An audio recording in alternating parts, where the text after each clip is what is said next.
Order is helped by ministers being concise in their answers. Question number 2, the Right Honourable Chris Hipkins. Does he stand by all of his government statements and actions? Thank you, Right Honourable Prime Minister. Thank you, Mr Speaker. Yes, and especially our work to complete our latest quarterly action plan. In the last 3 months, we've completed 42 actions designed to lift New Zealand's economic performance, restore law and order, and improve the public services that all of us rely upon. This quarter, that included a massive package of changes to the RMA designed to unlock growth and investment, slashing red tape for farmers in the primary sector, unlocking regionally and nationally significant projects through fast track. It's still not too late for the other side to support it, and introducing fresh changes designed to unleash investment, housing, energy, infrastructure and farmers. This government's working hard to make sure that we deliver for New Zealanders, and I want to say thank you to all my hard-working ministers and the officials who've been up all day and night making sure we unleash fast track on New Zealand. Supplementary question, Mr Speaker. No, just wait till your own side settles down.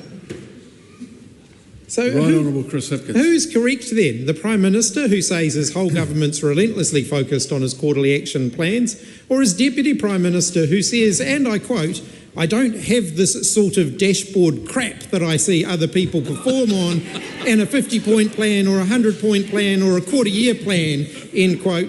And if Winston Peters thinks that his plans are crap, why should Kiwis think otherwise?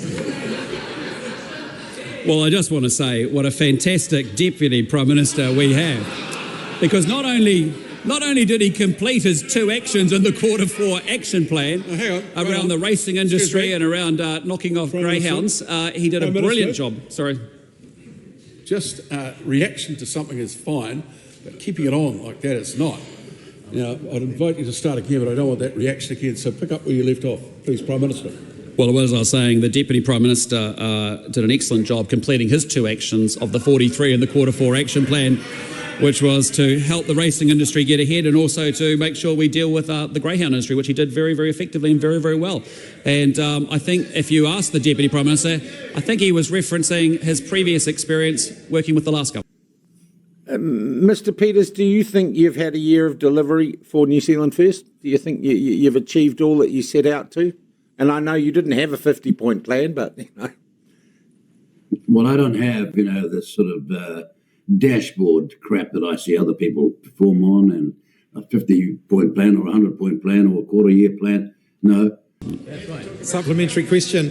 Why has his government agreed to increase the fees paid to directors of government companies between 39% and 104%, while increasing the minimum wage by less than the rate of inflation? Well, if I take the last issue first, we have found a balance with a 1.5% increase to the minimum wage. This has got to stop, or someone's leaving, or a number will be leaving. It's unbelievably bad. Prime Minister. Thank you, Mr Speaker. As I would talk to minimum wage, we've proposed a 1.5% increase to the minimum wage, but this is also a government that actually cares about low and middle income working New Zealanders. Unlike the other side who failed to support tax relief for lower middle income workers for the first time in 14 years, this is a government that's delivered tax relief, inflation relief, interest rate relief. Importantly, every quarter of this government, wages have grown faster than prices, unlike the 13 quarters in a row under the previous administration. So we care about working New Zealanders on this side. We're supporting them with family boosts, supporting them with working for families credits and tax relief. So why... No, hang on. There's a lot of people on your own side talking while you're starting. Just wait till the House is quiet. Well, point of order, Mr Speaker. I beg your pardon? Point of order. A point of order, the Right Honourable Chris Hipkins. If the Prime Minister actually addressed the questions that were asked, rather than giving a long speech about things unrelated to the question, there mightn't be less interjection on this side of the House. Order in the House goes both ways, Mr Speaker. If you'd like more order on this side, you might want to make sure that side is also complying with the rules. Just a moment. Excuse me. 3 strikes. The member might like to reflect. The member might like to reflect on his own question. Does he stand by all the government's statements and actions? That leaves open to anything and any answer from that point. The Right Honourable Chris Hipkins. Point of order, Mr Speaker. A point of order. That's a very new ruling, one that's not consistent with any other Speaker's rulings in the past. It's not a new ruling. A supplementary question that is quite specific is still a specific supplementary question. Well, look, that might be the member's view, but I've heard speakers, many speakers, talk about the open nature of that particular question, which is a feature of today's question time. Does he stand by all his government's statements and actions? And that would assume that he can talk about anything that the government has done, actions and statements. Well, point of order, Mr. Speaker. You're speaking to your point of order. Yeah, a further point of order, Mr. Speaker. If I place a more specific question to the Prime Minister at a future question time, will you ensure that it cannot be transferred to another minister? Well, unfortunately, the standing orders allows the government to do that. The member is welcome to have his representatives on the Standing Orders Committee raise that, along with the other 6 matters the Standing Orders Committee is currently dealing with for matters that are of contention in the House. A new point of order, Mr. Speaker. New point of order. You may be aware that the Standing Orders Committee has previously discussed whether questions should be specifically allocated to the Prime Minister, and there should be a set number of those, and it was the National Party that blocked that. Well, I'm sure that the member. Excuse me. If you, the Leader of the House is not immune to the prospect of being asked to leave. Don't speak whilst points of order are being taken. I'm sure that the member will be aware of the convention, which apparently are very, very important here, that one parliament is not bound by another. So I'm sure that if the members' people brought that to the Standing Orders Committee, it would get a fair hearing. Okay. Supplementary. Why is it that under his government, minimum wage workers have to tighten their belts with a real terms pay cut, while company directors get a 100% pay rise?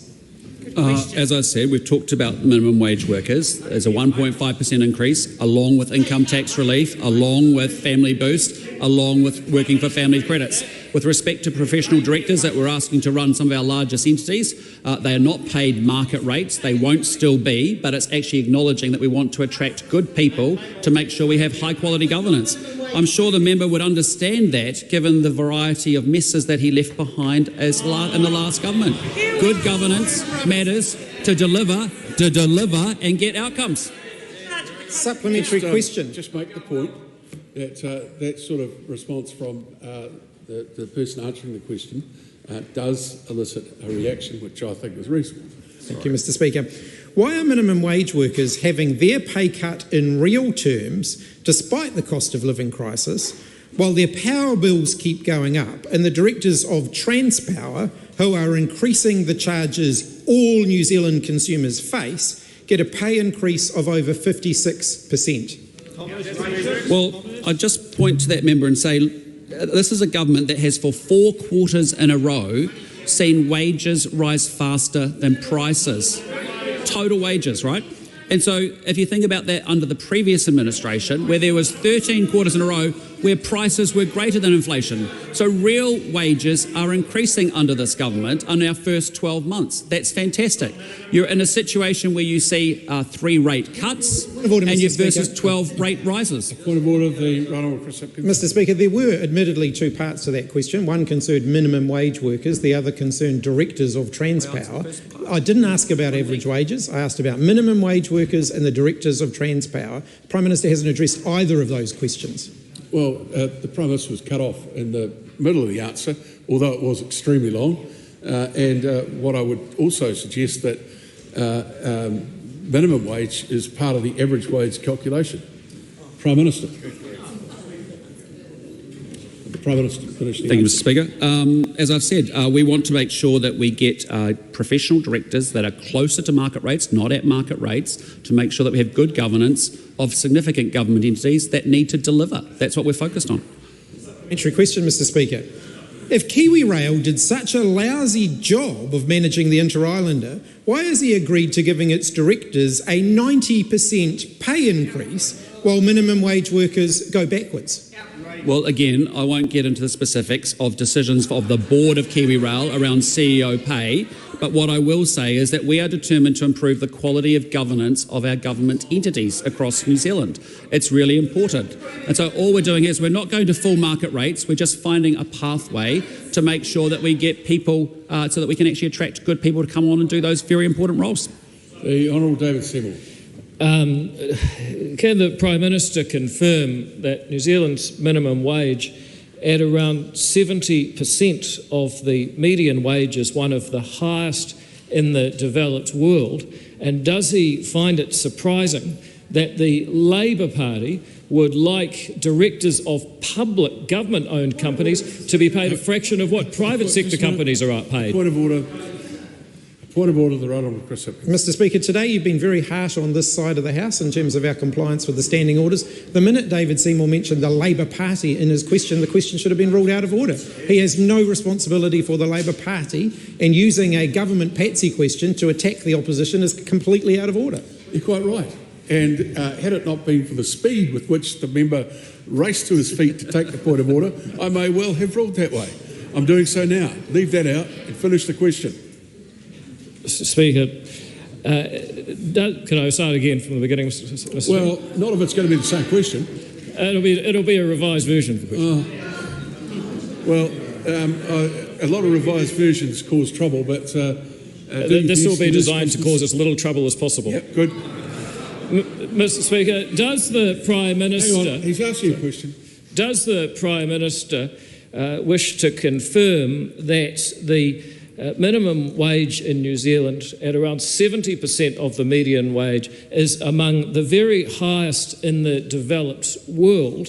And does he believe it important that publicly owned companies have directors that are remunerated at a rate that is comparable and perhaps almost competitive with the rates paid to directors of privately owned companies, so they can be productive and efficient for the public? That's enough.